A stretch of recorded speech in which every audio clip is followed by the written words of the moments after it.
Hi everyone, hope you're doing good. So I decided that I'm going to go back to Marshall's and try that little trip again. Yep. And hopefully, I've taken my Zofran, so I shouldn't get sick. Fingers crossed. Anyway, I thought I'd take this time to, update you on my, on a couple of things actually. First of all, my oncology appointment to go over the scans that came out well, but she agrees it's not necessarily accurate. The situation is, if you're new to my channel, I have ovarian cancer, and in my case it's terminal. My tumors are basically non-photogenic. Instead of like maybe a couple of big tumors, which is very common, for me, it's a lot of little freckles. So I have like thousands of tiny little tumors, and they don't really show up well on imaging. And she's been in there. She has opened me up and she knows what's there. And the scans just don't seem to concur. So that's why I had said in the last video, don't read too much into it when it says that there was no real evidence of a lot of cancer in there. Everybody seemed to think that means it's improving. But I say this every single time. So, I got road work. Why did I go in here? Okay. Making a little, we're going to make a little detour here. So while I'm always excited to get news like that, it always bothers me that I don't know that it's true or not. Unless I had one big, huge, tumor growing, then I guess it would show up. But it could just mean I have another layer, or I could have thousands more little tumors. The oncologist agreed. I didn't vlog at the office because even when I walked in, I said, I'm not recording this time because I think we're going to have the same conversation. Well, it actually turned out that we had a different conversation. I had mentioned to her, I'm getting these scans every 3 months. Is it a problem to just wait 6 months? And she didn't think it was. Unless, of course, there's something wrong. And that, I'm suddenly not feeling well or differently not well. And so she's fine with waiting till 6 months otherwise. And I'll get blood work before then. I did not get my blood work for CA-125 or anything this time, but I'll get it next time. Because that, again, also doesn't really show a lot. And I'm not really seeing the point in my case.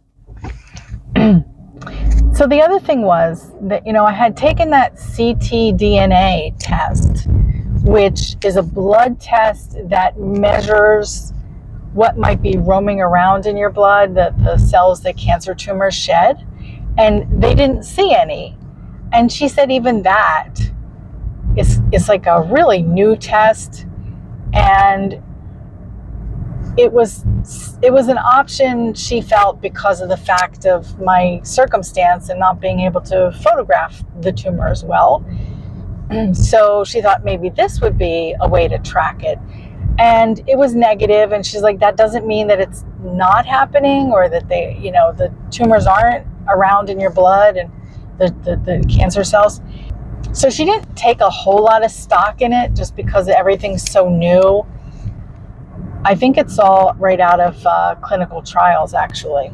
The one thing she said that we could do is, and I'm not in a hurry to do it, but we could go back into the OR and she can open me up and just maybe laparoscopically, because I have a lot of scar tissue. And I don't think we want to do that again, open me all the way up. But she could go peek around, maybe take some photos. Unless the scar tissue is too much, then she's just not gonna be able to do that. And then it's just all a crapshoot. You know, the other shoe will drop when it's gonna drop. And that it really is the bottom line. What I think that I've got to focus on, which I've mentioned before, is just living for the moment for as long as I'm feeling good. Because it could be a year, it could be 2 years, it could be 3 years. I don't know too many that on a recurrence, I don't know any of a recurrence that they made the 5-year mark again.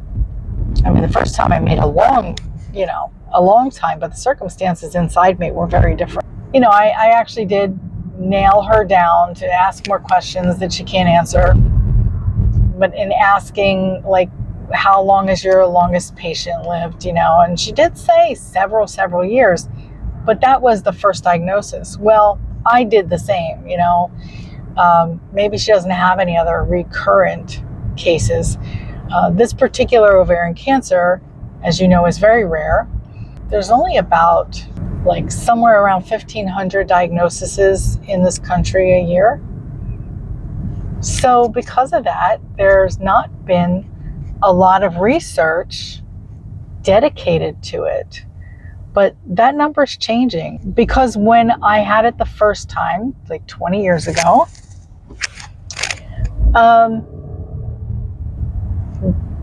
that number was about 500 diagnoses. So hopefully there'll be more clinical trials. That would be wonderful, because there were treatments I would have liked to have tried, like HIPEC, that I'm just not eligible for. So that's where we're at. And I'm okay with that as far as waiting. And I'm a Taurus. I'm a little stubborn. I like to know what's going on. You know, Tauruses are grounded. They're more grounded than they are stubborn. They just like security. They like to know. If I could find out exactly how many months I had, that would be awesome, because I'd know what I was going to do. But now I just have to live like I only have months, even though I could have a couple years. So now I'm going to work on my new cancer bucket list. That will probably be my next video. You will see. I'm not going to give it away, but I'm going to work on the first thing on the bucket list. I also wanted to update you. I don't know if I'd mentioned it or not, but I was interviewed by a reporter. Yeah, I think I did. For the Kaiser Foundation. And this was up in Canada, but they have freelance photographers down here. And someone is coming to my house this evening to take some photos for the article. And Chris reluctantly agreed to sit with me. Actually, I don't even think it was that reluctant. I was a little surprised. So I will probably get some pictures of Chris. Hopefully he'll let me show them. And if he doesn't like them, I have other ones. I'm just going to tell him, you've got to. You just have to. And then when he has his own channel, he can just put a bag over his head. Oh, that's fine. I can see that, the unknown comic, the unknown reader.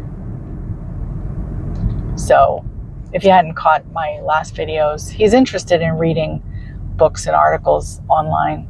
And I think that would be really good. That would be good. But he's got some other things on his plate first. Then he'll get to it. I'm sure he will. So I'm sitting here yapping away. And then I realize I'm going in the wrong direction. Okay. That's something that happens occasionally. I'm so excited to talk to you. Anyway, I didn't go too far out of the way, but I did go a little far out of the way. It is just fine. I am heading in the right direction now. Oh, good Lord. So this article that was written about me, and I don't think I'm definitely not the only one. in the article. It's really about the MAID program and my experience as an out-of-state person accepted into it. So I don't know if the focus is just Vermont or it could be also Oregon. But I did get to read a draft of at least the parts that I'm spoken about. And I think it's going to be a good article. Yeah. Thanks, Debbie. I have a feeling it's going to be nice. And she did say that that her last article got picked up in 2 other publications. I mean, it's for Kaiser Health Foundation. I don't know. I don't care. But it's a big name. And yeah, her last article ended up in the Washington Post. So you never know. I'm all for awareness, whether my name's in it or not. Just got to get the word out there.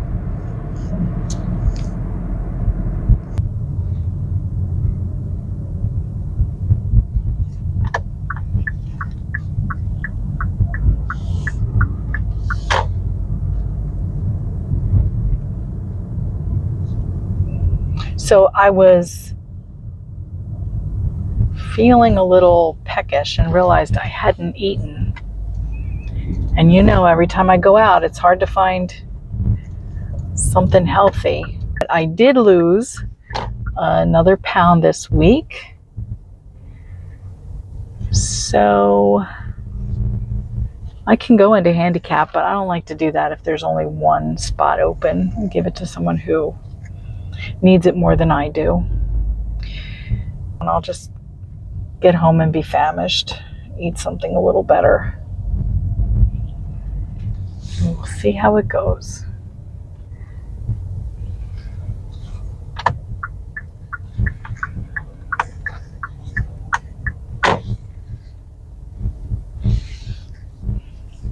Okay. The Jeeps with their little ducks in the window just crack me up.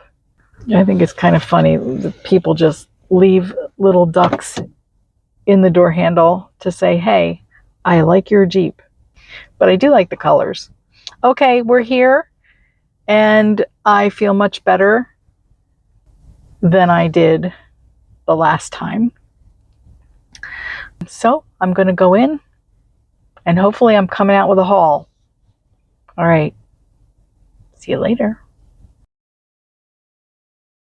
Okay, that one was eventful, that little trip. I got a little haul, not a lot.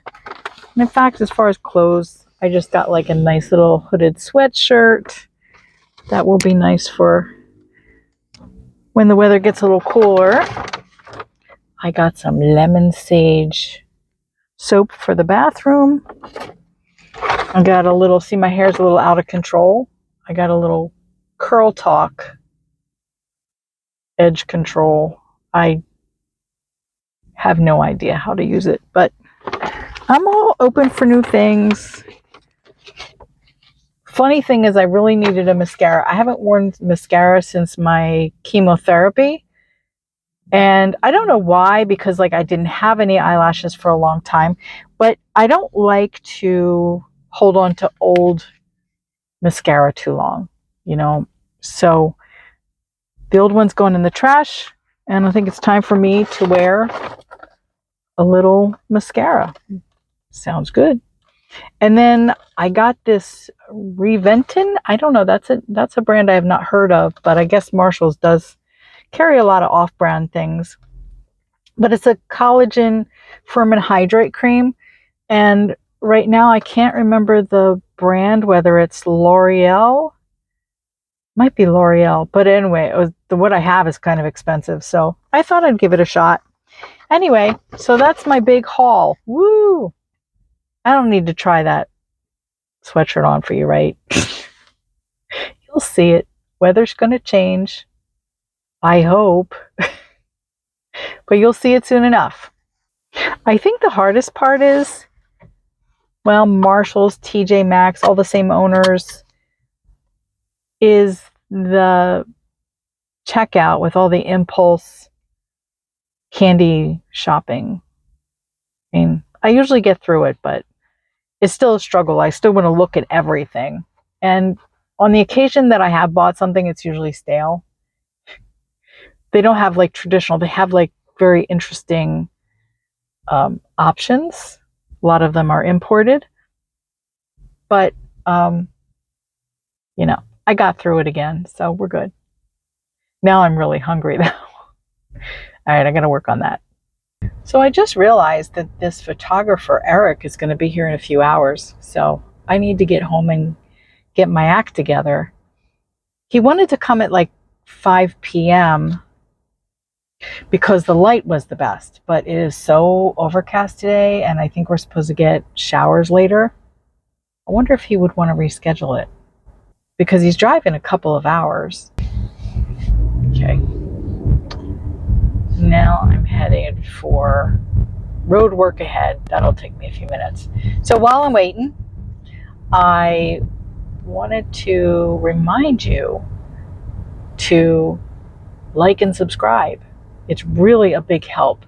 I never realized how much the algorithms actually depend on how many of you like and subscribe. Who knew? Then I can reach more people. I would also like to remind you to keep those questions coming.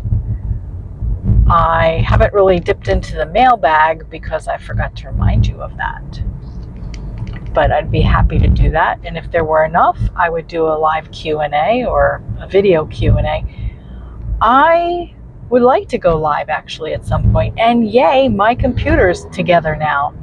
I have a lot of data to enter into the new PC, but it is up and running after a lot of drama and trauma. Poor Chris. It really wasn't him. He's done this 1,000 times. But sometimes that's the way it goes. I'm supposed to get my computer when I'm supposed to get it, right? But I have some software to download, and I'm looking forward to that because now you're going to have to expect big things from me in the editing world. Yeah, I won't go crazy. It just won't take like 5 hours to do a 1-hour job. That has not been fun, especially my trip to Asbury Park to see Beth. That was not fun. That took me 4 to 5 days, and I couldn't even do it 5 days in a row. It just, to get 16 minutes of footage, I don't know. I couldn't do it. I have a life to live. Sitting there waiting for it, and then it crashes, and I had to keep shutting down and opening up, and well, that's going to be behind us now. So if we do this outside, maybe during the photo shoot I can take video of the photographer taking photos. We'll see. I like kind of artsy stuff like that. All right, I'm going to be home very shortly, so I'll talk to you soon. Bye. Okay, guys, so it's like 7:30 at night. Eric, the photographer, came. I don't know, his ride was about an hour and 45 minutes. He spent 15 minutes here, and then he drove back an hour and 45 minutes. Crazy. Well, it was very nice. I kind of expected to be able to set up and put my video camera to use during the photo shoot, but I guess I just envisioned that he would have to set up somewhere with a tripod and everything, and that I'd have time to do that. But he just went right to it, and I didn't want to stop him, or slow his mojo down. So I didn't vlog that at all. I don't know exactly when the article comes out, but he did say he can probably send me a few of the photos that he snapped. And Iggy's here to visit, so we were able to get some family shots. It's been nice having him home for a day or two. Tomorrow, I'm going to take him to the retirement home, and maybe I'll be able to vlog that with Iggy greeting some residents. It's one of my favorite things to do. It just makes people so happy. Okay, so I'm really tired, and so I'm just going to chill for the rest of the evening. And I know you see a couple computers behind me. There's actually two more over here, my new one and my laptop. And yeah, I'll take a shot one of these days of what looks like a tech startup, but there's only a few more weeks till the summer is done, and Neon will be back home, and I can clean the room a little bit more again. All right, we'll talk to you soon, and I'll be in touch. Tomorrow is a big day, and I'll be back to share that with you. Okay. Like and subscribe, please. Thanks. Bye.